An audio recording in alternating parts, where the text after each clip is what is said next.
Welcome to the I Hate Critics Movie Review Podcast. I'm professional film critic Sean Patrick. With me is Jeff. Howdy. Once again in the same place at the same time. Why do I keep saying howdy? I don't know. Hello. Yeah. You're not really a howdy type. No, I think I'm just being ironic. But Captain Howdy, maybe. yeah. That would be the only howdy that I would subscribe to. You can find us on Facebook, I Hate Critics, and of course Twitter at CriticsPod and various other things. Patreon. And of course, there is a Patreon there if you want to pay for Jeff's movies. Please. I'm a broke bitch. So yeah, those are that. Take a look at some of the things. I don't know if you saw this earlier today. Alicia Silverstone is not dead. There have been rumors that she had died this afternoon because she posted something on TikTok. It was a video of her walking around London, and she saw a bush full of berries in somebody's yard, and she thought it'd be cool to just grab one off of the bush and eat it. And it turned out to be everybody keep telling her this. She's doing this live, and they're like, "That's poisonous. Don't eat that." And then she put it in her mouth. But then she just tweeted a couple hours later, "Don't worry, I'm not dead." Did she pre-chew it for her child? That's what she like used to do that. She's like a nutty anti-vax person. Yeah, she is a big RFK Jr. person. So I mean, maybe she'll get a brainworm like that. Maybe she's already got one. Well, she said she's still not the craziest. She said, person. "Don't worry, everybody, I didn't swallow." And I'm like, "Okay, For the first time ever." It's like, is that a Clinton reference? I'm not sure how that relates. I mean, I'm glad you didn't swallow the poisonous berry, but she's still not the what were you trying to prove? Member of that cast, but well, yeah, that's bizarre, right? Yeah. Stacey Dash is still much crazier. Mm-hmm. It's funny. I did a con with her last year. Yeah, and Charisma Carpenter was next to her. And I'm sure Stacey Dash is a very nice, albeit misguided person. Mm-hmm. Nobody came to her table. I would walk. I was kind of talking to one of the horror people, and she would leave because nobody was there. She would get up and walk around and do her thing. It was kind of like Christy Swanson. But Charisma Carpenter, who was sitting at the table with her, had like mounds and mounds and mounds of people. And I was just like, this is what you get. Maybe this is why they believe in cancel culture, because they don't recognize that being hateful online is a pathway to people just not wanting to be around you. Yeah. It's weird. I don't know. When you espouse like just bigoted, hateful beliefs to the world, and then suddenly nobody wants to be around you. I don't know how that. There's a correlation there somewhere. Somebody told me, my friend who's in horror, she said that one girl came up to her, a black girl came up to her and started telling her, "You know what? You are not invited to the barbecue anymore. You are done. Cancel culture or cancel. You are canceled. Whatever." She goes, "You are not invited." And I guess Stacey Dash was kind of like, didn't quite know what to say. But then as soon as the girl walked away, she started talking all sorts of shit. I don't know if that's true. Yeah. But I thought that was pretty funny. Typically, that's the way that goes. Yeah. So, yeah. That's sad. It's sad to hear that Clueless is so cursed. I mean, if you think about it, Brittany Murphy died. Stacey Dash went crazy. Alicia Silverstone is weird. Jeremy Sisto and Donald Faison are like Paul Rudd's doing good. Paul Rudd, yeah. I keep forgetting he was in that. Yeah. How could I? How dare I? Yeah. There's a more cursed movie than that, though, that I recently found. Do you remember Half Baked? Oh, God, with that Jim Brewer guy? Jim Brewer, Dave Chappelle, and Harlan Williams are just all I don't fried. Know who Harlan Williams is. Dave Chappelle is a TERF, and Jim Brewer is MAGA. Well, he is like ultra super. He great. Is broken. He makes Randy Quaid look like Barack Obama when it comes to like the stuff that comes out of his mouth. Yeah. Just his entire stand-up special was saying the word vaccine in weird, like, vaccine, unvaxxed, vaxxed. just doing that over and over again. Why would that be funny? I mean, no joke, just funny voices. Yeah, I'm the right wing to irrelevancy pipeline. It should be very obvious to these people by now, and yet somehow have they not watched The Fall of James Woods? James Woods. I mean, there's so many cautionary tales out there. Did you see the news that James Woods, Julie Brown from not downtown Julie Brown, but the redhead Julie Brown, came out and said that he raped her the other day? She said it on Twitter, I had not heard that she was working somewhere and he took her out and she said date raped. There's no such thing as date rape. He just raped her. So, yeah, I still check in on Twitter once in a while to see like if there's any breaking news because Threads hasn't gotten that far yet. Yeah. And Julie Brown was trending. I'm like, oh no, please don't be for a battery. And then I was like, oh, well, if you're coming for James Woods, I guess that's, And he tried to pick up Amber Tamblyn when she was 16. Did you ever hear that story? That does sound vaguely familiar. Yeah, he's like, he pulled up on her like Mel's Diner in Hollywood and was like, hey, you want to go to Vegas with us? She goes, I'm 16. He goes, even better. Is it the politics that make you shitty, or are you just shitty and then the politics just sort of align? I think it's you're a shitty person. And, like you see you're a rapist and you see another one. You're like, okay, hey.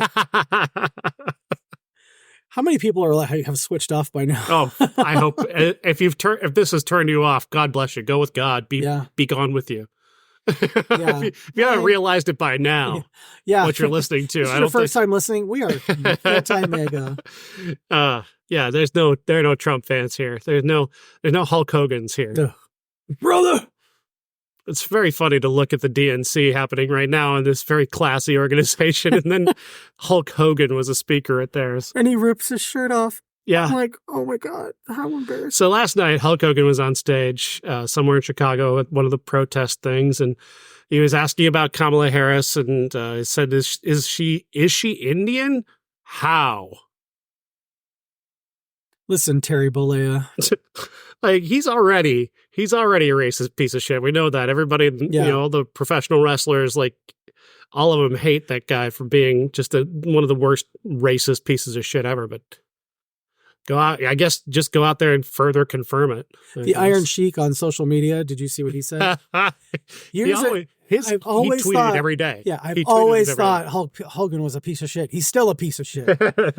No, he would tweet that almost every day that Hogan was a piece of shit. That's what made him a legend. Oh, hey, there are movies. What are those? Yeah. So we were talking about it last week. I saw the ultimate cut of Caligula.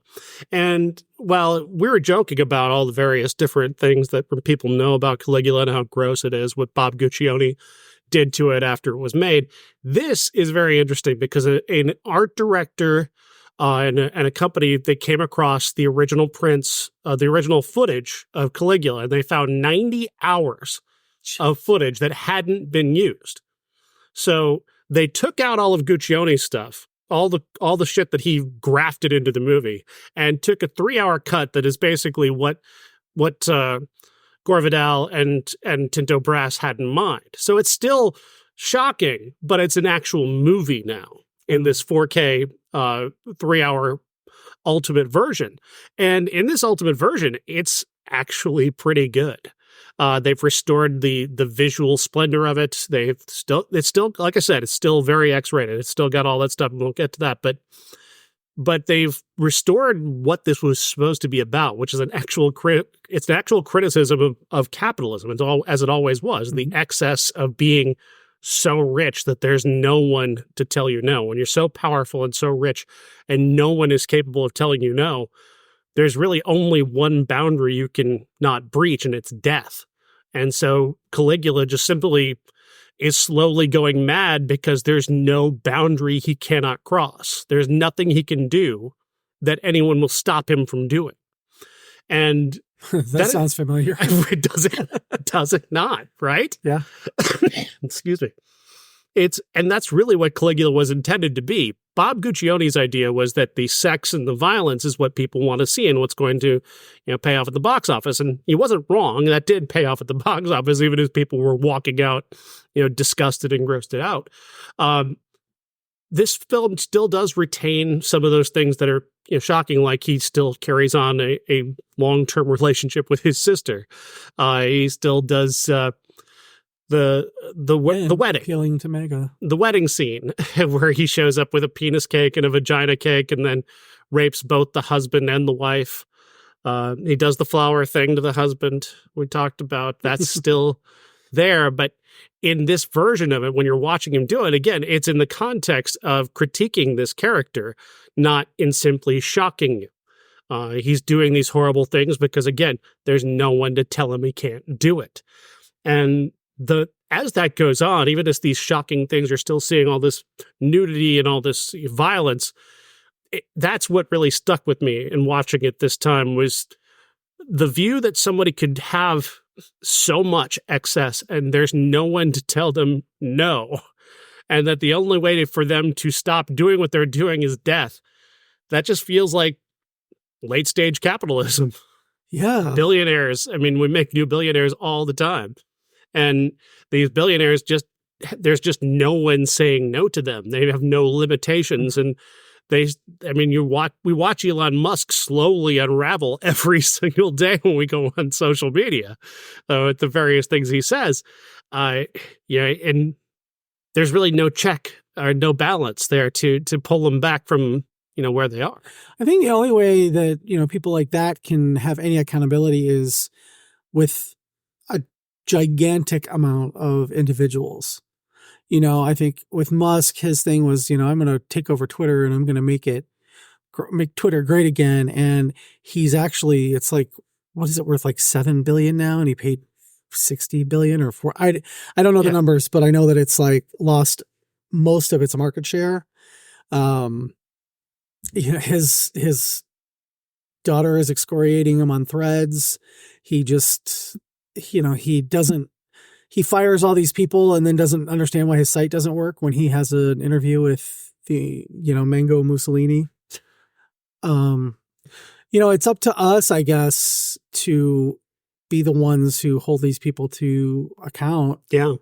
Whether, it's by choosing a different social media platform in his case, suing like Imani Khalif is doing, which as of today, J.K. Rowling hasn't tweeted in 12 days. Wow. So Imani Khalif, not only a gold medalist, but she's also performing a public service. Even more of a hero than I thought she was. When you get to that point, like Caligula did, if nobody holds you to account, then look what you can get away with. Yeah. He was not going to stop on his own. And so his people had to kill him. Yeah. And it's brutal, it's violent, it's nasty, but it's so effective. I thought this was actually incredible. Because the original version with all of the the lesbian stuff added, with all the extra violence that he added, like it just, all that stuff, especially like the sex scenes that Guccione added, only prolonged scenes that needed to be trimmed. Gotcha. They kept things going. And yes, he made it even sleazier than it was intended.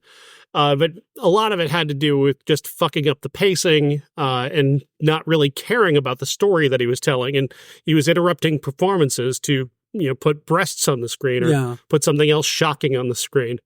And taking those things out, and this is entirely restored footage that has never been seen before. Yeah. They're the same scenes and the same, but just different takes essentially used here to create an entirely new movie. Interesting. Yeah, I mean, I've really never seen anything quite like it. Well, now I want to watch it, and I didn't want to watch it last week. I hope everybody gives this one a chance. It is available on one of the streaming services. It's still like in its early days, so it's like $21 to watch it right now. Wait. But I can wait. But yeah, it'll eventually be ready. And of course, they're going to put out a 4K Blu-ray release of it, and anybody who wants that can buy that. But I highly recommend it. It's I was not looking forward to this. I was really dreading taking another look at it, and there's still elements of I do dread. Like there's still parts of it that are in my head. The birth scene and the wedding scene specifically are just.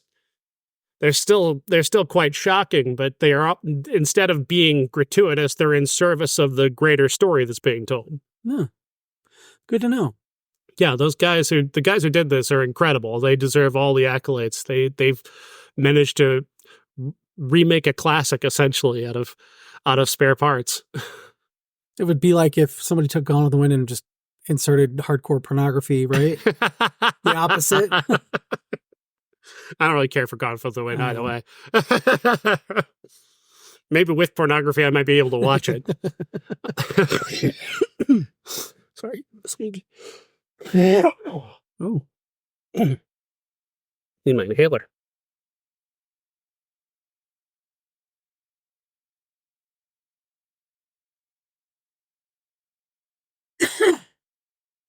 Where's Amy? Work. Huh? Where's she working now? She works 2 jobs. She works with the Autism Center, which is going to be her full-time job. And she's at Dollar General right now, but she's planning on quitting that soon. Oh, the one in Princeton still? Mm-hmm. Oh, God. I don't blame her. The new job's going to give her enough to get away from that. That's good.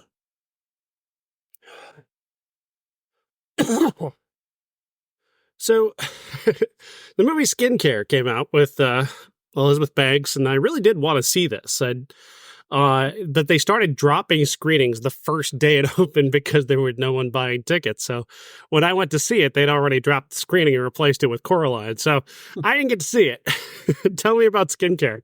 Skincare is the story of Elizabeth Banks, who is an influencer in the skincare game. It opens with her going on TV, and it says 2 weeks earlier. And it says, and I had no idea anything about this movie. I saw part of the trailer, but I didn't look anything up because I wanted to go in surprise. Basically, from the poster, I thought, I just was getting like a sorry to bother you vibe, something maybe supernatural. And they really kind of build that up at the beginning, but you walk in and it says, based on a true story. Or inspired by a true story, which is like even less than based on. Right. And she's successful. She's got her own skincare line that's dropping nationally in a couple weeks. So she goes and she films this morning show kind of fluff piece on it. And then she goes to her salon, and her receptionist, played by MJ Rodriguez from Pose, who is one of my favorites. She's like, oh, there's something going in next door. And she looks across, and sure, they're at the crossroads of the world in LA. I used to walk by there all the time, and I'm like, oh, I wish I'd gone in to the courtyard at least. She looks across, and there's got a neon sign in the window. She's like, we can't have a neon sign. What's going on? So she goes over, and it's another skincare guy who is kind of rude to her and tells her that she can't park there anymore because that's for his customers only. And she has brought him a little bag of swag, and he goes, excuse me. And he walks in the back, and Aniel is his name. And she snatches the bag back, and she's just kind of indignant. Well, then little stuff starts to happen. She meets one of her clients, brings in a younger guy, and they start talking, and she's just kind of intrigued with him because he's a life coach. He says he's a life coach, and they kind of run into each other a couple times, and more stuff starts to happen. She eventually gets a big biker dude who comes in and said, where's, her name is escaping me right now. And turns out somebody has been posting on Craigslist that she has a rape fantasy and wants somebody to come in and rape her at work. Whoa. And she's totally into that. And all of a sudden that kind of stuff happens more and more. And she's pretty sure that it's this, neighbor, a new neighbor, Anya, Yeah. Angel. And she talks to her friend who is the life coach, and is like, we got to take care of this guy, and we got to get something, we got to really make sure that he stops doing this. And she's more and more and more paranoid. And so finally she gets Jordan. Her name is Hope. Sorry, I had to look it up because I can't believe I didn't remember that. Hope, played by Elizabeth Banks, gets Jordan to threaten him, and Angel just doesn't. He doesn't buy it. He knows something's going on. So then she goes to her friend Armin, played by Eric Palladino. Remember him? Yeah, kind of. Yeah, it's been a while. MTV. Yeah. And he goes and he beats the shit out of Angel. And the next thing you know, she's on the run, and she's, all the cops are starting to close in, and things are going nuts. And, she's going to have to, eventually is going to have to figure out who's doing all this to her. And do you want me to spoil it for you? All right. It's Jordan, her life coach friend, who is not a life coach. He's a scam artist who just recently got out of prison. He posted the ads on Craigslist. His friend is the one who came to the salon and said that he was there to rape her like she wanted. And he's the one who slashed her tires. He's the one who did all this stuff. And so she figures it out and goes and attacks him with his own baseball bat. And Angel did not die when he got fucked up by Eric Palladino.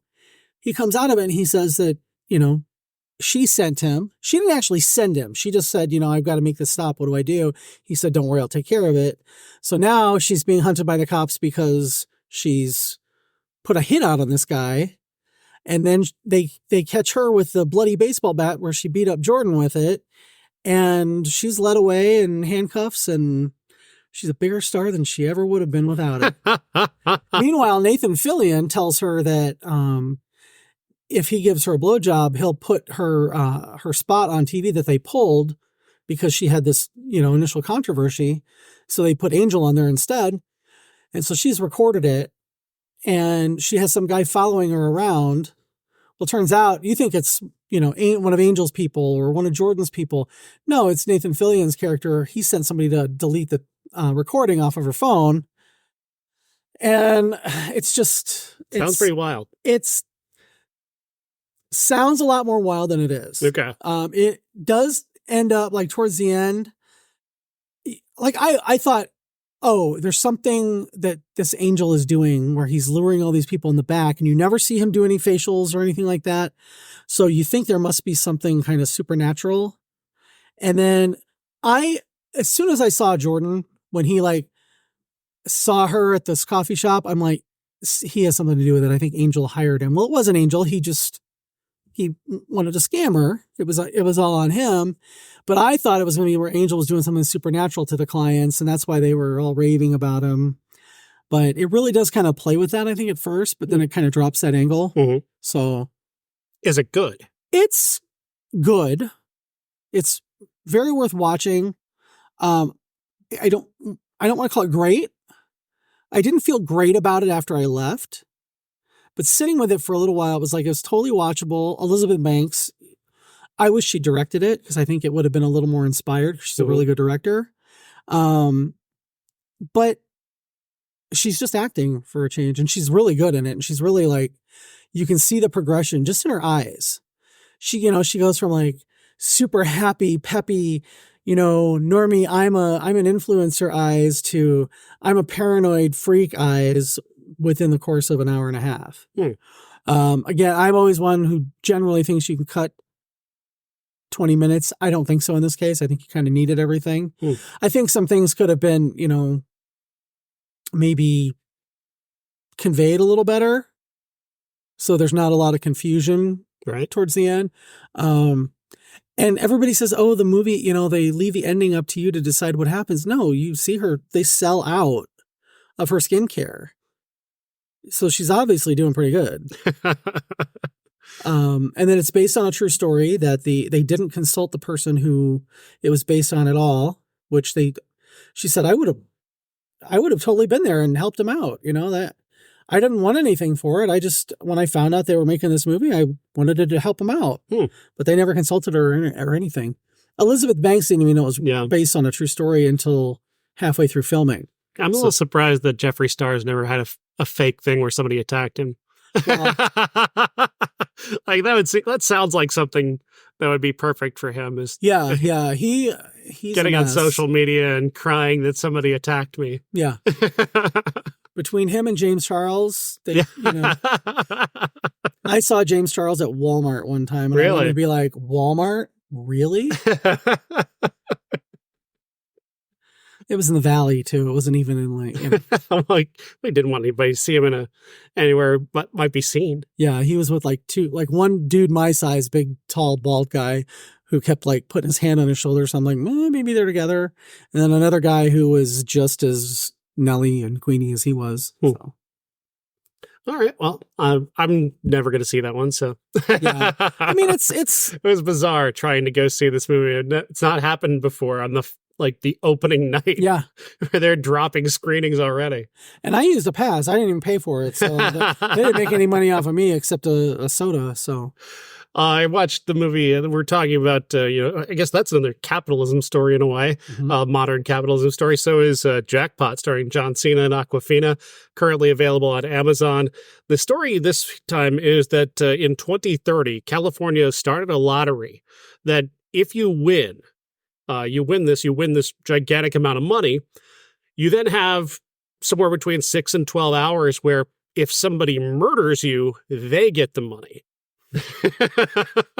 And so you have to survive throughout this time period. And you can hire these companies, these people, these bodyguards to keep you alive during that time if you give them a portion of your money. John Cena plays an independent version of that guy who wants to be one of those people. And he gets Awkwafina to hire him to protect her after she wins this prize that she wasn't even aware of. She lived in Michigan. She didn't watch the news. She was focused on her mother who was passing away at the time. And so I guess for the past 6 years or so, based on what the story says, she's not paying attention to the fact that California started a death lottery.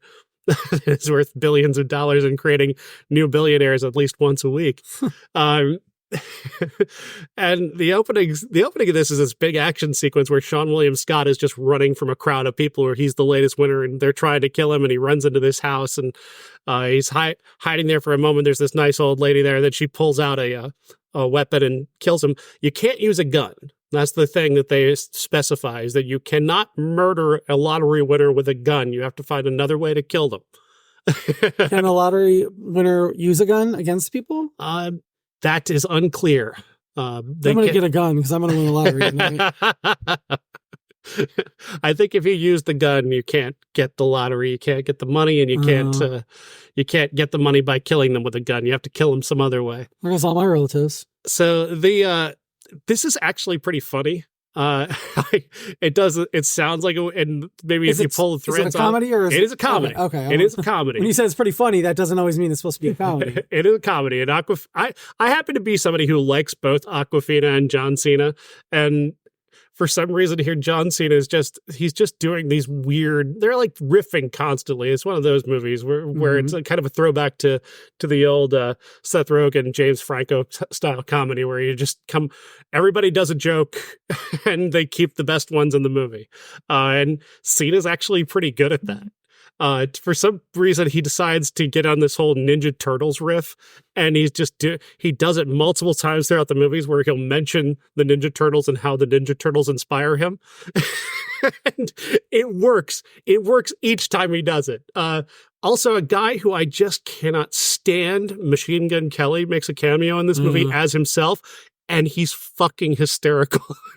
He has never been this good in anything he's ever done his entire career, but he's hilarious here. As this just playing himself. He's not even playing a heightened version of himself. He's just playing himself. There's just so many really funny jokes. Simu Liu plays a guy who's trying to kill her. I mean, there's a whole bunch of people trying to kill her. There's little old ladies and every person that you could think of trying to kill her. And those open up some funny cameos. And is Simu Liu wearing a shirt?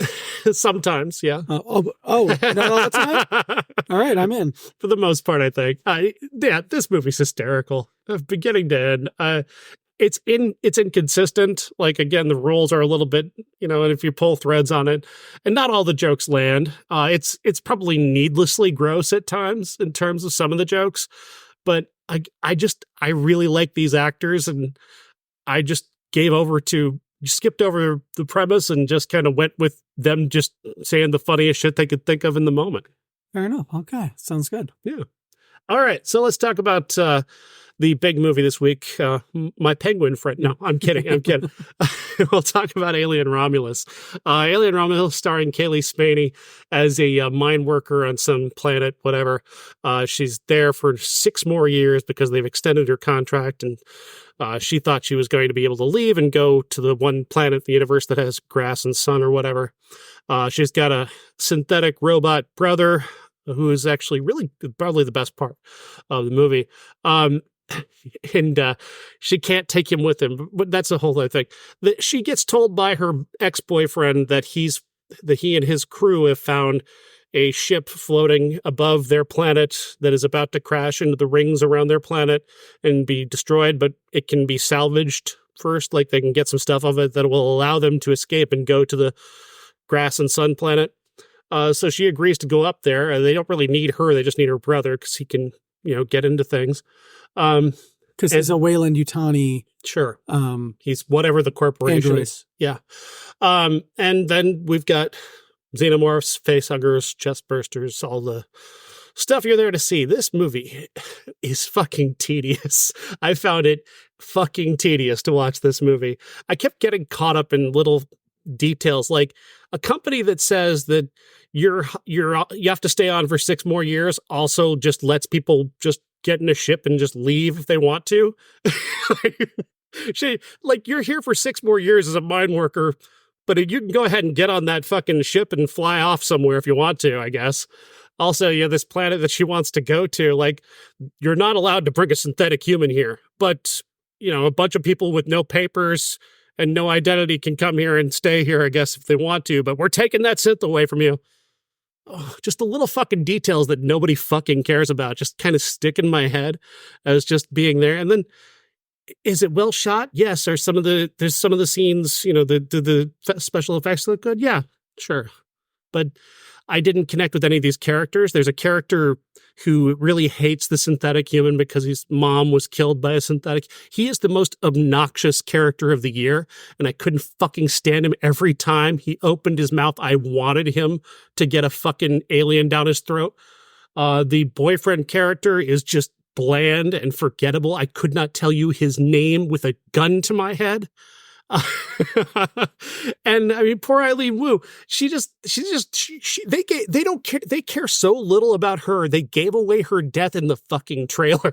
That's how little they care. That's not the movie maker's fault, though. The trailer people, sure, but it's indicative of how it felt the same way watching the movie, that they just didn't give a fuck about this character. She is there to be cannon fodder, so you get to see the chest burster do its thing. You get to see the xenomorph doing its thing. You get to see the facehugger do its thing. It's just fucking tedious. I don't think this is a bad movie in terms of just being a movie. It's not bad in terms of special effects. It's not bad. And Kaylee Spaney and I can't remember the name of the guy who plays her brother.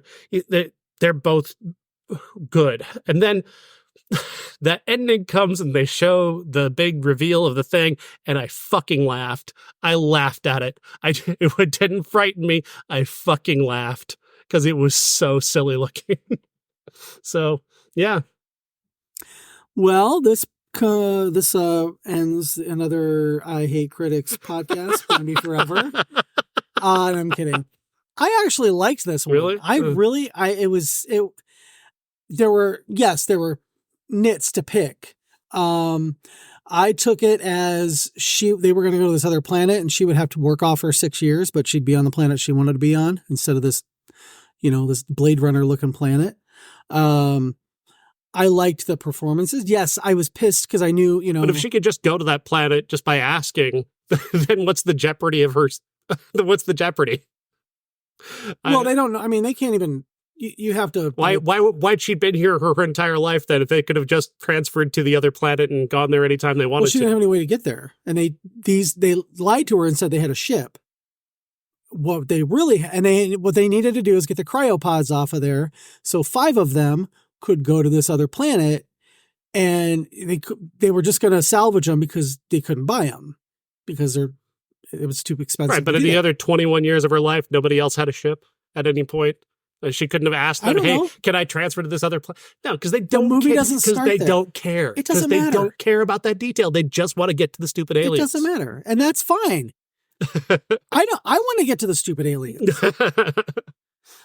Great films care about those things.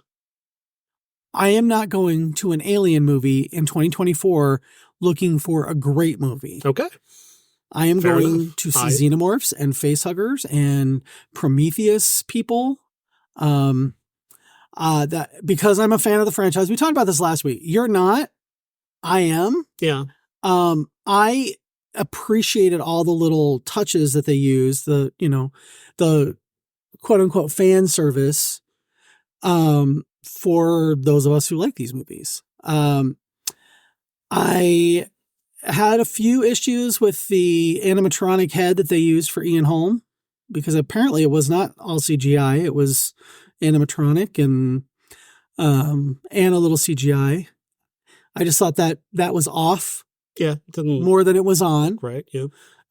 They could have done Michael Fassbender. They could have done Lance Henriksen. He's still alive. They could have DH'd I thought that him. ship was supposed to be the original ship or something. No, it was not.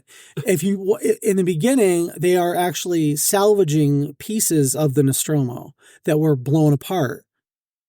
That's where that the alien outline comes from, was inside the Nostromo, where it was. I thought Ian Holmes' thing got destroyed in the first movie or whatever. Well, didn't he get destroyed? Yes, he did, but he's not. That wasn't Ash. Okay, that was a different android who was the same model. That model has some bad fucking luck. Well, I mean, he was everywhere it goes, it gets blown up. So that particular model is a science officer, okay, and their directive is to get the xenomorph back, but at all costs. Mm-hmm. That's why, it was in the first movie he tries to kill Ripley because she's not going to do that, and that's why now he was ripped apart by one of them in trying to get them back. So he gives up Deus Ex computer chip to the synth brother who can take it on. Yes. Yeah. I thought the visuals were great. I thought the facehuggers were like the original ones on Coke, because they were so fast, and I thought the last part where they decided to turn off the gravity, and she's shooting them, and like all the blood is kind of rising above. I thought that was great. It was fan service, absolutely. And I am absolutely fucking here for fan service when it comes to movies like this. But you mentioned something there again about the xenomorphs and how they are. And there's another aspect that bothers me about movies like this, where you make your monster so powerful that I just can't buy into the fact that this group of morons who are not prepared for this would survive this. And I'm sorry, I don't buy for a second that any of these people have the skills to survive against the universe's greatest hunter, especially in this new, faster form. Like, what survival skills do any of these idiots have for a thing that they've never seen before and they don't know what it does? Nobody survived except for Keely Spaney. So I didn't believe I didn't believe any of them would survive. Yeah, well, that was just luck, I mean, she did get lucky, and then she got unlucky when how the gravity cycles, so it has to turn back on. I just felt like there's no rooting interest here, because again, I don't buy into these people being able to survive against this monster, and it takes a lot of the tension out of it for me that way. When you stack the odds so high that it's just like, forget it. One of the It would be things, like though- Jason, if Jason just had that ability to just, I mean, he does sometimes have the ability to just pop up behind somebody and snap their neck. If that's all, if he could just do that, why doesn't he just do that? You know? He does it a lot. And those are the shitty versions of that movie. The better version of that movie is the first movie where, you know, she's not, where Betsy Palmer doesn't have the ability to just pop up Yeah. behind somebody and snap their neck. That's a better version of that. Jason doesn't really have that ability till after 6 when he becomes a zombie. When it gets super, super silly. But I really enjoyed Romulus. I gave it the fact that it's kind of a big budget fan film because Fede Alvarez, you know, loves the Alien movies.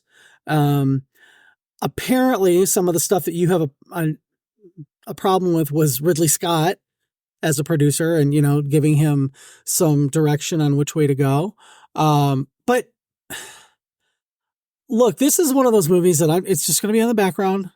I might sit and watch it, you know, a few more times, but it just there's no stakes for for the overarching story because it takes place between 1 and 2. It's like Rogue One. Yeah, This is the yeah. Rogue One of the Alien franchise. So it doesn't need to be any more than that for me. You know, they could have all died. I would have been fine with it. Yeah. She lives. That's fine. I've also been sold kind of a bill of goods on the reputation of Aliens, like, because people talk about, you know, we've got all these amazing directors who've made Alien movies, and it gives you the perception that this is like a heightened horror, like this is supposed to be special, like it's supposed to be more than just your typical horror movie. It's supposed to be more than Friday the 13th or Halloween and that kind of thing. And it's not. And if I'd gone into these movies knowing that this was not, you know, like a high art elevated horror, maybe I might appreciate them for what they are. But I was given this, you know, overinflated idea of what these movies are. Here's the thing, though. If you take the first 3, Ridley Scott, James Cameron, and David Fincher were not Ridley Scott, James Cameron, and David Fincher yet. Mm-hmm. They weren't these, you know, auteurs yet. Alien is a Star Wars ripoff. You know, space and aliens and things were a big thing. Well, let's make a scary one. That's what Alien was. Aliens took that idea and turned it into a sci-fi war picture. Yeah. And then, well, Alien 3, depending on which one you watch, is, you know, if you watch the producer's cut, which is superior, it's more of a coming to terms with your own mortality, which is something that Ripley has to do. She's had to do it, you know, a couple times now. She's given up, and this time she's giving up. She's saving everybody by giving up herself. And I talked about this when I wrote about Romulus, and that I've never seen Alien, Mhm. and I'm in the way that it's supposed to be seen. I never got to have that experience of not having it in the cultural zeitgeist. By the time I get to see Alien, Sigourney Weaver is already gone, please don't make me do this again. Like she's already said, like, okay, fine, I'll make 3. Fine, just please leave me alone. Okay, fine, I'll make 4. Just please leave me. Like I've already gone through that, you know, in the media, and I've already, you know, so and I think it's a fair thing for me to say that I'm not trying to damn the franchise and say it's bad. I'm not telling anybody who loves this that what they love is bad. I'm saying that I've not had the experience that you have. I can never have that experience exactly. just because of the quirk of timing of, you know, the arc of my life. It would be like somebody trying to enjoy The Sixth Sense having already been told everything that happens in The Sixth Sense. You can't have that same experience that you and I had sitting in seeing it without having it had been spoiled and getting fooled by it. That's why I don't like, that's why I don't like The Big Lebowski the way you do, because I've heard all the, you know, I've seen all the memes and I've heard all the, you know, quotes, and I've seen like bits and pieces here. And when I finally watched it, I'm like, okay, I have no affinity for it. Yeah. And if they made another one, I wouldn't have an affinity for it. I would probably feel kind of the same way, you know, you do about Alien, because you didn't experience it without knowing everything about it. On a base level, there's a lot of skill here. There's a lot of great visual invention. There's a very good chase movie somewhere in here that I just don't think comes to full life, because I don't think they took enough care with the details at the start to make it matter. And I don't feel like these characters were built correctly to be part of a story that would make sense versus these aliens. Talk about talk about the ending. Did you like that alien creature at the end? What I thought it looked wonky. I didn't love the way it looked, but I love that they tied all of the movies together. Prometheus and Covenant were tied into this movie with the black goo, and with that creature at the end, that's directly from Prometheus.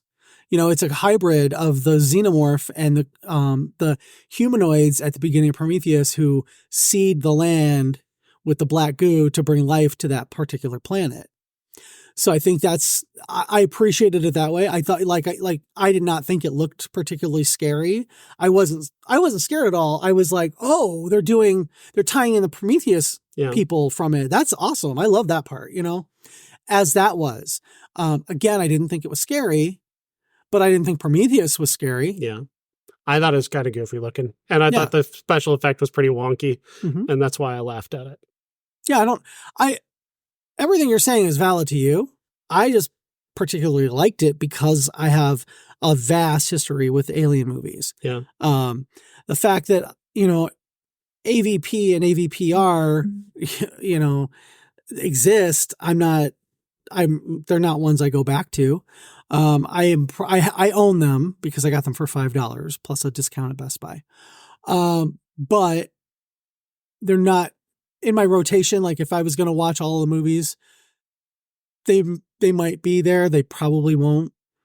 But I appreciated the fact that they brought Prometheus into this.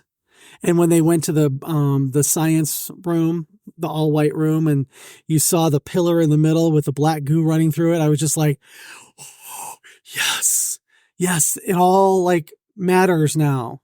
Because, people, oh, there's no xenomorphs. It's not an alien movie. Well, yeah, it kind of is. It's the evolution of Alien.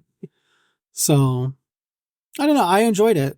A lot of people really did.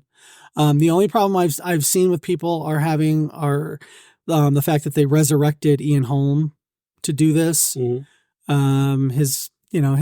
That brings up kind of the ethics of doing that. His family said yes, but he never got the chance to say yes. So I honestly forgot he was dead. So I was trying to remember if he was dead or not, because so many people die all the time, famous I was people. Actually reading Nathan Raven's review, and he mentioned that Ian Holm was dead. I was like, he's dead? Yeah. Meanwhile, we just had this funny thing happen on the 94 podcast with Color of Night should be out soon. And I was saying throughout that I thought Ruben Blades was dead, and he's not dead. No. You're confusing with Raul Julia, you fucking racist. No, that is not true. I know Raul Julia. Raul Julia is a friend of mine. He is no Raul Julia. Not anymore. He's been dead a long time. He's still my friend. I love him. But I was the same way. I didn't realize that Ian Holm had died. I just assumed that they were, they weren't AIing his voice. I just assumed that they had gotten him to record the lines. So I was very surprised to find out that he had died. This will not be on my worst of the year list. It's not that level. It's number one on my best. There's so much good in terms of Fede Alvarez's work, in terms of just the technical work. I just wish somebody cared about creating characters in a screenplay that mattered. Fun story. My friend Brad, who lives in California, they get all these, bears to go and see these movies. Bears, if you're not aware, are big fat gay dudes, usually white with bald heads and beards like me. But the big group of bears goes to see movies every time they come out. And they went to see this, and Fede Alvarez was at their screening and took a big picture with them at the end, was like, oh, what'd you think? And, people were like, oh my God, I loved it. And he was there just to see the reaction. So very cool. Oh, that was pretty cool. He's not a bad director. I liked his take on Evil Dead. I thought it was cool. I think he's a good, solid director. I just didn't connect with this material Well, you wouldn't have. Based on our discussion last week, I didn't. I mean, I think I think I could have Yeah. if I cared about these characters. If they'd been built better, I might have cared what happened to them. But Yeah. I think the casting was bad. Nothing against Kaylee Spaney. I think she's fine. And certainly I wish I should pull it up. He is so good. The synthetic kid. Oh, that I think kid it's David killed. Johnson. David Johnson. He killed it. He's Yeah. the best thing in the movie. He's playing two different performances and doing it completely distinctly. Just absolutely terrific work. But the rest of them, the cannon fodder, I couldn't give a shit. Could not give a shit. I could not tell. I couldn't pick out that boyfriend character out of a fucking lineup. That's how bland and forgettable he is to me. I'm looking And at Olivia it right Merced. now. Olivia Merced's a wonderful actress. They give her nothing to do. Isabella Merced. Isabella Merced. She's wonderful. And they give her nothing. Yeah, his name is Archie Renault, and he played Tyler, who I would have never. I didn't remember that. You know what though? I don't. That's not why I'm going to see these movies. You don't care about the characters. Not really. Okay. Like I care about Ripley because she was the first touchstone that we had. I could the I mean, that original film, that original film, which I'm not a fan of, but we've got, and I mean, Yaphet Kotto, Mhm. we've got William Hurt, we've got Tom Skerritt. Yeah. Like, that's a fucking cast. That's a cast of actual actors who matter. I'm going to care that the alien is killing them. I don't care that these guys are dead. That's a big difference. Well, Isabella Merced's character I was rooting for because she seemed like she was the second smartest person in this movie who was not synthetic. But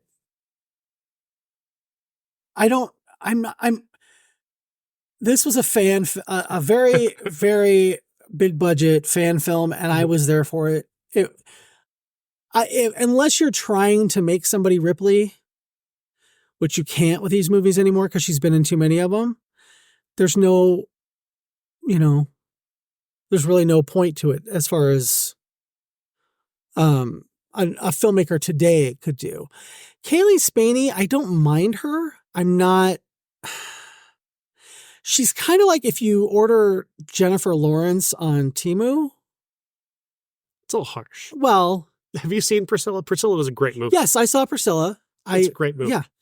But her, like in Civil War and in this, she wasn't giving very much. She was kind of just that blank slate that you're supposed to project yourself onto this character. Yeah. So she wasn't really giving much for me. And this there again goes back to, I want characters I care about.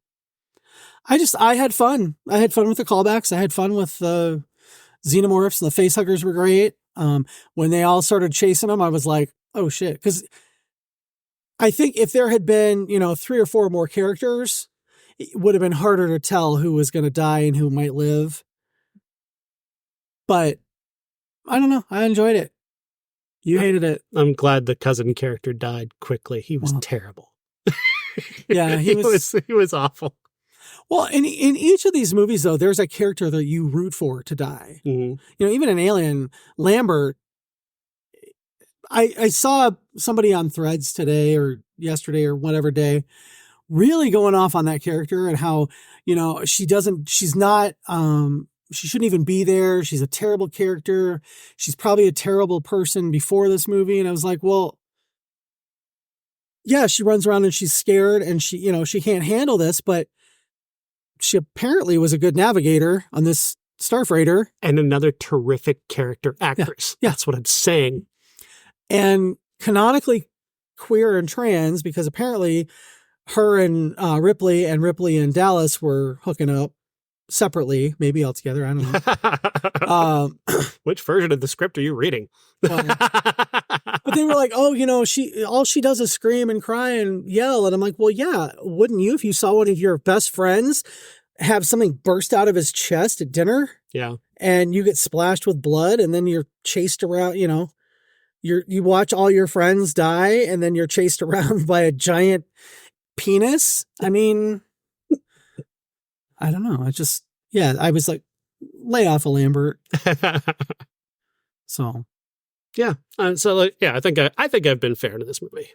Yeah. I mean, from your perspective, you don't have a dog in this alien fight because you didn't grow up with it and have it part of your DNA.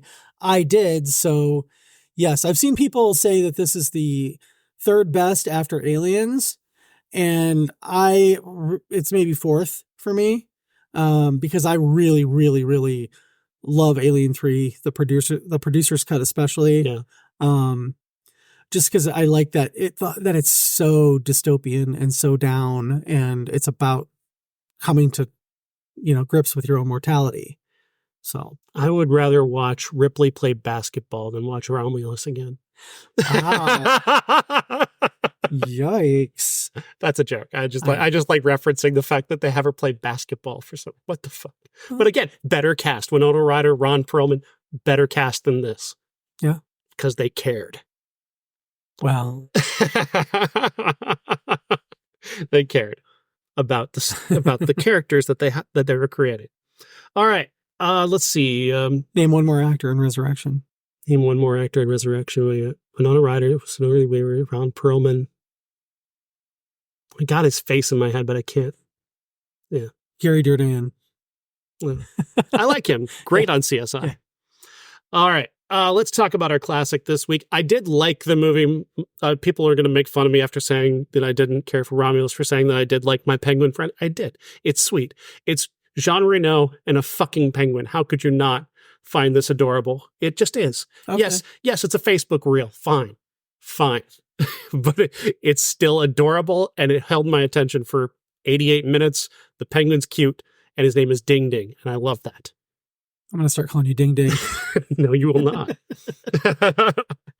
Purple Rain turns 40 years old this week. The actual anniversary was a couple weeks ago, but they've just put out the 4K Blu-ray special edition, and they were showing it here locally just this past weekend, and we decided to make it the classic. Looking back on Purple Rain 40 years later, what was your first experience of Purple Rain? Obviously, probably MTV with the music. Yeah, the music videos on MTV, and then I did see it in the theater when I was a kid. I think movie stuck around so much longer then.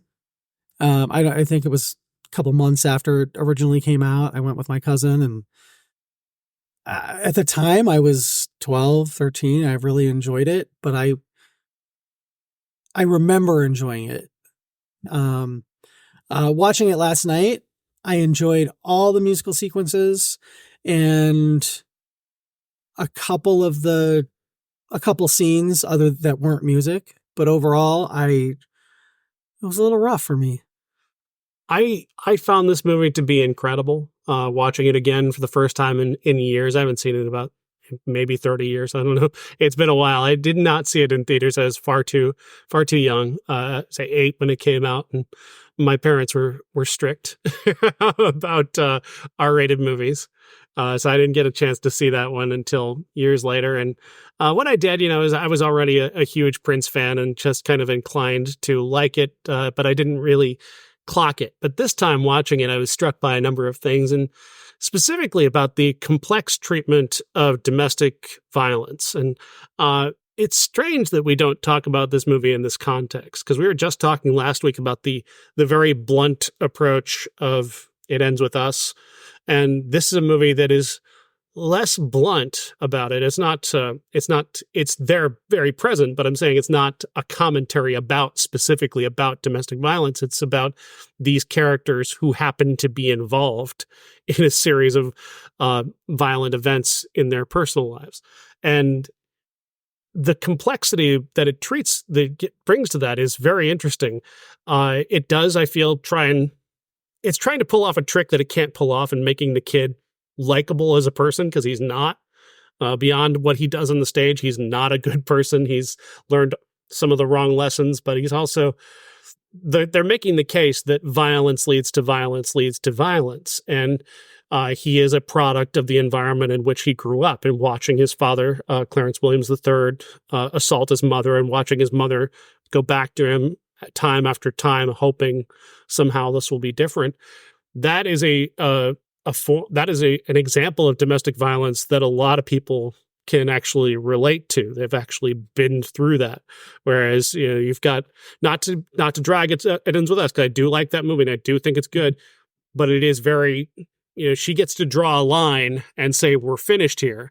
And most of the time that's not the case. A victim will often end up going back for whatever reason, and the cycle will continue until one of them is dead. And that is far too prominent. And this movie is very exploits that for a great deal of drama that I feel is kind of shocking, considering the rest of the movie is just his music and kind of exploring his genius. But then you listen to the songs and they're about what he's going through. When Doves Cry is clearly about that. Purple Rain, lyrically, is about that. Darling Nikki is about him being emotionally abusive to Apollonia. All of the songs come to matter in telling this story. And I was struck by the overall cohesiveness of that. What does Sex Shooter say about that? The bird? What does the bird say? Part of it for me, part of what took me out is that Prince thought he was an actor and he was not. His presence on stage was completely different than his presence in the rest of the movie for me. He was just a great performer. But some of the dialogue said by him came off as just really hackneyed and ham-handed to me. I thought what the director was doing was, showing that cycle of violence and how, when he hits Apollonia, that's him, and that's him waking up to the fact that maybe I'm just like my father, maybe I'm just like my mother, that kind of the lyrics from When Doves Cry.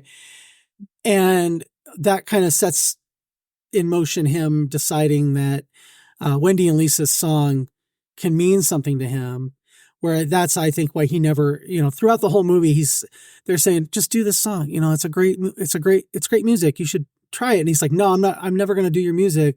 And then when he hits Apollonia and knocks her down, that kind of sets something in him that, oh, I've got to be different, and then his dad attempts suicide and all the pieces kind of fall in together. Right. But it's not so clear, though, that he's going to be any different. And that's the thing, is this movie, as much as it does get, we do see them seemingly together at the end, it's not so much that he's been forgiven or that he's changed. It's that the movie doesn't bluntly state that he has learned a lesson. Well, I think for me, the fact that he learned the lesson was the fact that he saw these two women as full human beings, something his father never did with his mother, something he never did with his mother. She was just the punching bag that he loved, but she was, he grew up and she was just this prop in this drama that played time and time again in the household. And when he saw what he did to Apollonia, and it clicked in his head that I'm doing the same thing that my father did, then that's when he decided to kind of soften his edges a little bit and give in to Wendy and Lisa. I think what it shows is that he has a chance to change, but the movie is not like, oh, he's completely changed. No, he's a completely different person now. And it doesn't, I don't think the movie goes out of its way to give him a victory in that way. I think the movie ends sort of vaguely, honestly, about whether or not he will improve as a person. He's always going to be a brilliant artist. We see that throughout, but we don't know that he's going to become a better person. There's a chance, and that's so much more nuanced than our modern take. Modern take is that this guy does this thing and we don't deal with him ever again. He goes away. He is banished from the culture and we don't speak about it.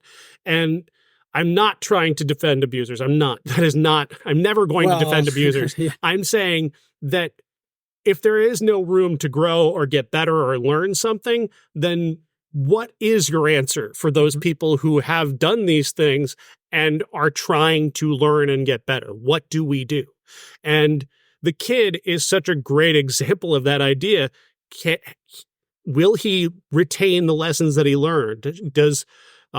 Apollonia continue to give him another chance? Does he deserve another chance? And if your answer to that is no, I agree. Probably not. I don't think he does. She should probably not be with him at the end. But that is not the truth for everyone. Yeah. I think if you love somebody, especially if you're in love with somebody, you want to believe that they have learned from their mistakes and they will get better and not do those things and become a better person. Cynically, most of us don't think that's possible. Yeah. He hit her, but he was still better to her than Morris Day was. Ultimately. Morris Day is a con artist and a liar, but he didn't attack her. Yeah. He didn't physically assault her. Making a joke of it, but yeah.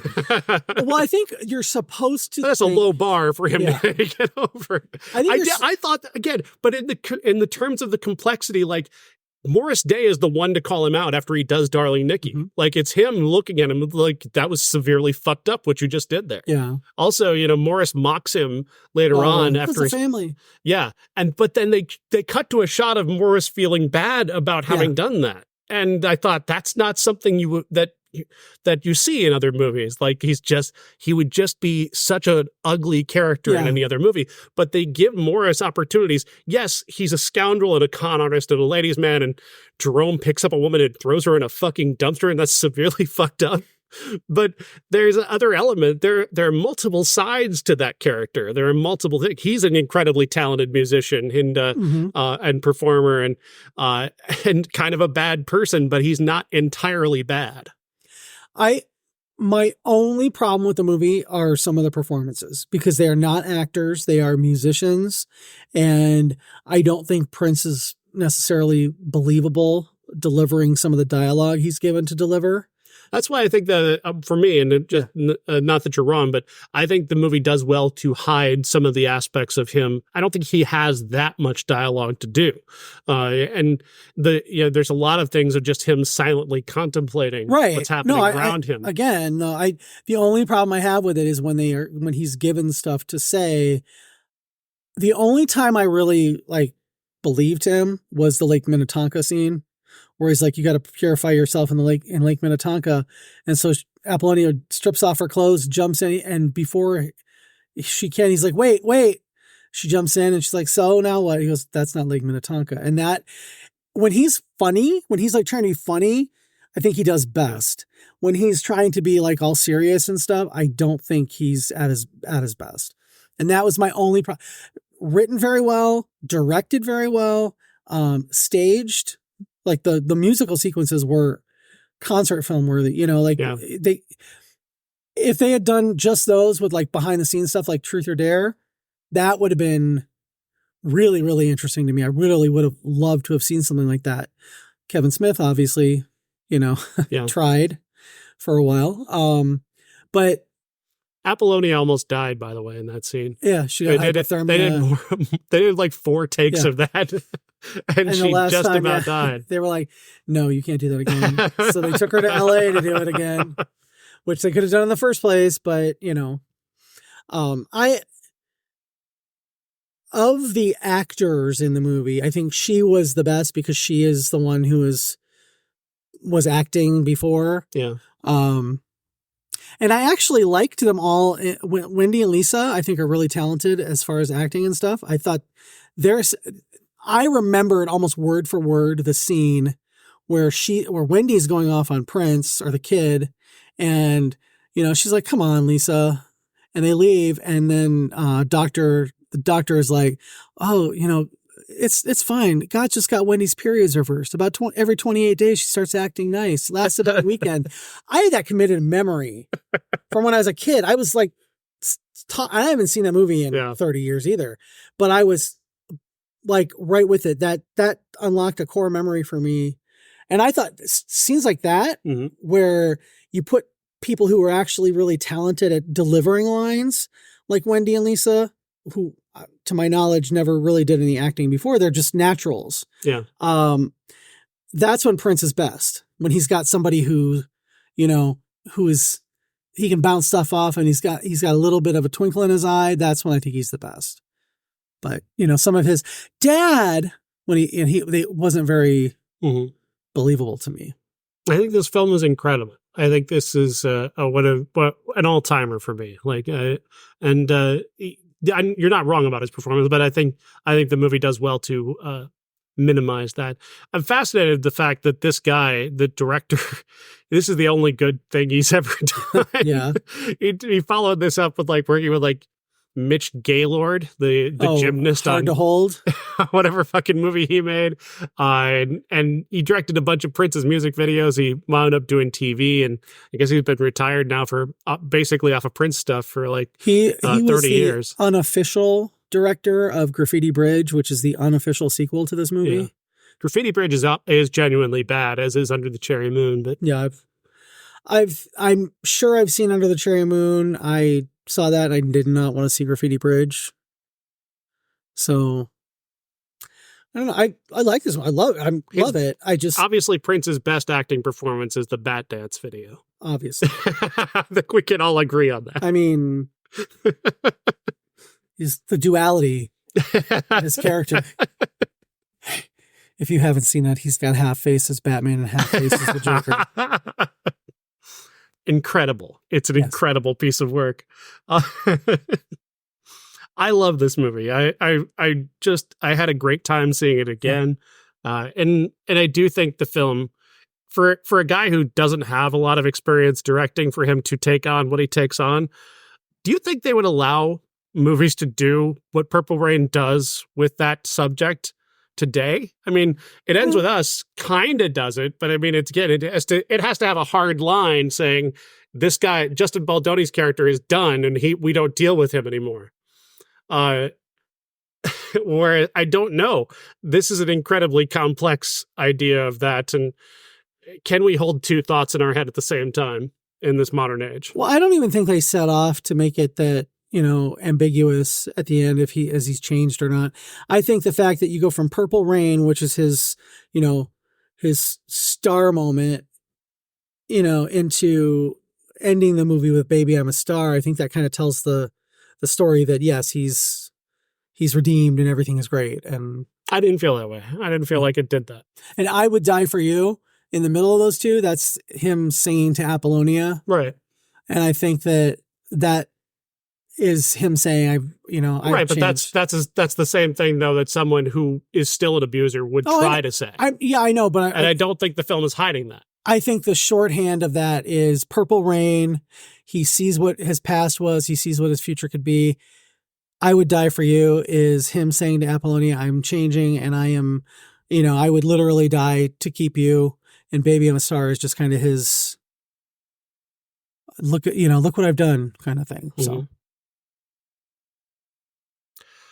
I don't know. Next week, the website won't tell me what's coming. Well, I can see if it's on the app, on the Skinamark app. It's just sitting there telling me, no, I'm not going to tell you what's coming out this week. Fuck you. You can look at today's. Well, I'm going to see on September 13th, which is a Friday the 13th, Part 4. The final chapter is back in theaters. Why? Fangoria is doing a special screening, and it's all week. There's 3 different nights that it's on. So one of them is a Tuesday. So, since we record on Tuesdays, I wasn't going to pick a ticket for that night. And I guess we need to go see it together because we have to do the podcast afterward. Well, we can do the podcast because we'll talk through the movie. Right. Oh, that's true. So let's see. We got Strange Darling. We've got The Crow and Blink Twice. Oh, The Crow hasn't come out yet? No, The Crow has not come out yet. I literally hate and that franchise. Sing Sing, the Colman Domingo movie, is going to be in town as well. So that one's getting incredible reviews for his performance. What is Blink Twice? Channing Tatum Owns an Island. Oh, is that the one with him and what's her face? I don't know the young actress's name, but yeah. Strange Darling, I've heard some interesting, weird, fun, cool things about that. I'm kind of excited to take a look at that one with Willa Fitzgerald and Kyle Gallner, Ed Begley Jr. and Barbara Hershey. There's been some good solid reviews of that one so far.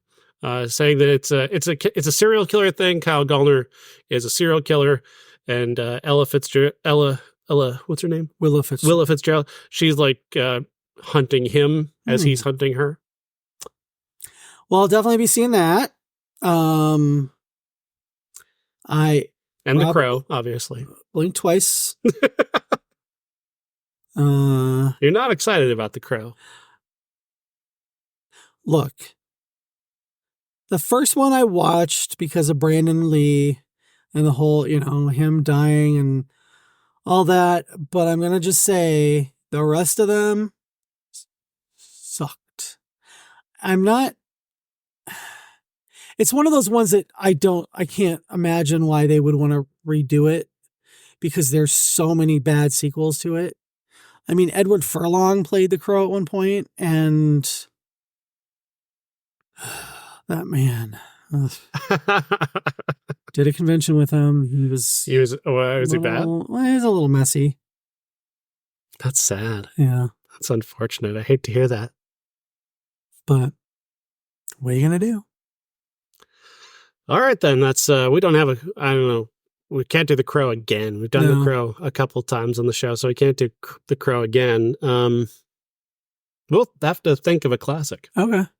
But we don't have one now at this moment because we're just talking about it now because we like to prepare. Yes. We really should do like a whole list of what's coming out on what days and try to plug something in. Plan ahead, that kind of thing.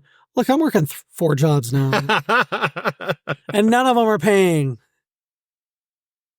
Would you like the movie Blue Valentine or Dawn of the Dead 2004? Dawn of the Dead 2004. I'm going with Blue Valentine. That movie is the only really, truly great Zack Snyder movie, in my estimation. Written by James Gunn. Fast Zombies. Yeah. It won according to the randomizer. Oh, okay. Shortcuts or All Eyes on Me, the Tupac. Shortcuts. Yeah, Shortcuts. By a lot. That wasn't very good, was it? All Eyes on Me. Nah, not really. Guy who played Tupac wasn't bad. No, he's good. Mystic Pizza or But I'm a Teenager. But I'm a cheerleader. Sorry. But I'm a cheerleader, but I do love Mystic Pizza. I can't remember Mystic Pizza. It's at all. Julia Roberts and Annabeth Gish and Lily Taylor work at Mystic Pizza in Connecticut, Mystic, Connecticut. And she, they kind of are dating different guys. And Julia Roberts, she starts dating Adam Stork, who's really rich. Yeah, I remember some of that, but it's still, that movie did not stay in my brain after seeing it. I watched it like 7 or 8 times on video, so. The Secret Life of Pets or Omen 3, The Final Conflict. The movie that haunts this podcast. Fishing with Gandhi. Secret Life of Pets. Fine. The Time Traveler's Wife or Candyman, Farewell to the Flesh. Time Traveler's Wife. Really? That Candyman is the absolute worst fucking Candyman.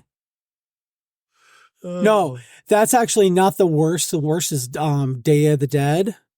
But after the first Candyman, the next best one is the Jordan Peele produced one. Beauty and the Beast 2017 or Jackie starring Natalie Portman. Jackie. Yeah. That director is so good. He's such a great director. Let's see. He also did the Diana movie with Kristen Stewart. Mm-hmm. Pablo Larraín. Thank you. Yeah. Spider-Man Homecoming or that's a TV show. Get that out of here. Spider-Man Homecoming or I've never heard of The Eye Inside. Orphan. Ooh. I love Orphan. Really? Yeah. I did not buy it for a second. Did not care. I mean, I kind of knew where it was going. And the second one was better than the first, I thought. Just because of the twist in the middle of it, No, Spider-Man obviously, but yeah. I really like Orphan.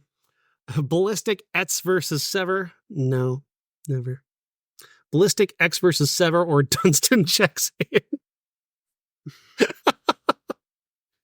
Oh my It's Dunstan. Dunstan wins. God. Ballistic X versus Sever is one of the worst I don't movies think I ever ever saw made. that actually. It's so it has got a legit. I think it's got at least 100 critics who've seen it and written about it, and 0. It's got a flat 0 on Rotten Tomatoes, Yikes. and it fully fucking deserves it. Scrooged or the 400 Blows. Oh, sorry, 400 Blows. I always get that confused with the blowing the 400. The 400 Blows. Yeah. Sucker Punch or In the Heart of the Sea. I didn't see In the Heart of the Sea. Sucker Punch was still. They're both bad. In the Heart of the Sea. Okay. Yeah. Sucker Punch again. This is like the duality. This is like the ultimate in like movies that don't properly compare to one another. The Grapes of Wrath or Bachelor Party. Well, does the Grapes of Wrath have Nick the Dick? It does not. Then we're going to go with that.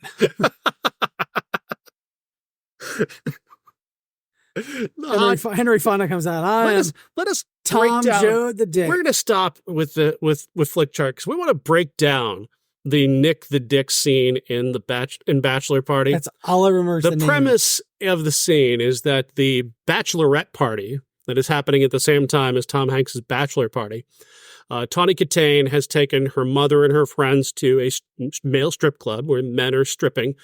And the boys have played a trick where they've got this guy with a giant penis to place his penis into a hot dog bun and then go and serve the women hot dogs as their dinner at this strip club. Worst strip club ever.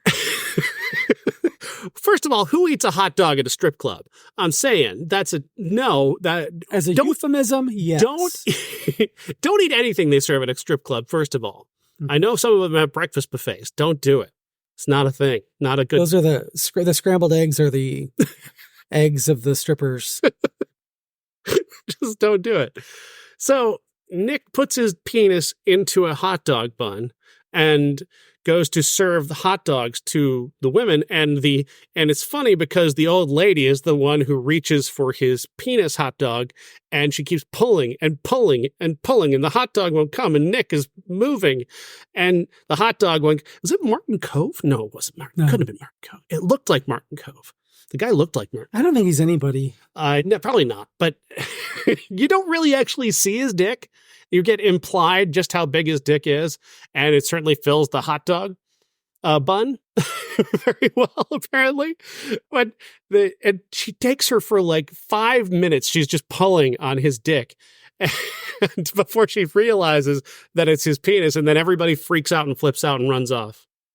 Yeah, that's the scene in Bachelor Party. That's a scene in a movie with Tom Hanks. I want people to understand that's a scene in a movie. There's also a scene in that movie where a donkey does cocaine. So I mean, it's not exactly high art. If you know, but Bachelor Party, I will maintain, is better. It's a better movie than Forrest Gump. Oh, it has Nick the Dick and a cocaine sniffing donkey, and it's still better than Forrest Gump. What's funny is, remember when you guys were talking about Forrest Gump and how the music was so on the nose? Last weekend we play Name That Tune trivia every Wednesday, and last week it was movie soundtracks Name That Tune. And she gives us the year of the movie, and it was 1994, and it was You Can Go Your Own Way by Fleetwood Mac, and I was like, Forrest Gump. And our cousins were like, how do you know? No, I don't think so. I'm like, Forrest Gump. And they were like, when? And I said, that's when he started running and he was going his own way because every song in that fucking thing was on the nose. Yep. Every song was basically describing what was happening.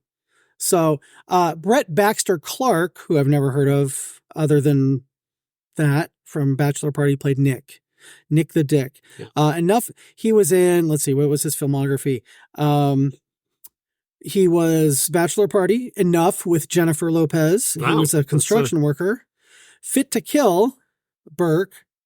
Teen Witch, and Never Look Back. Wow, he can pick them. Oh, Midnight Tease 2. I'm assuming it was a Cinemax movie.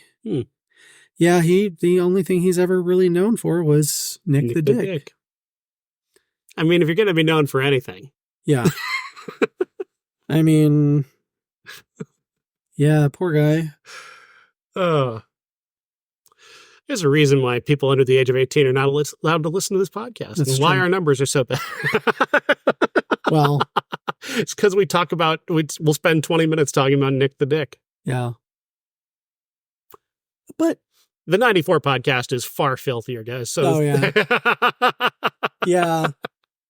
You guys and that's the one that has a woman on it. So what does that say? Well, she's pretty filthy. All right, Jeff, anything to add? They canceled The Acolyte. Oh. I'm really freaking pissed about it because Disney gave in to the incel neckbeard mouth breathers. No, everybody in Hollywood is dying. We've got lots of deaths in the last couple weeks. That's about it that I can think of. I do have shows lined up. I'll talk about them next week because it'll be a little closer, but fair enough. Got my fall schedule.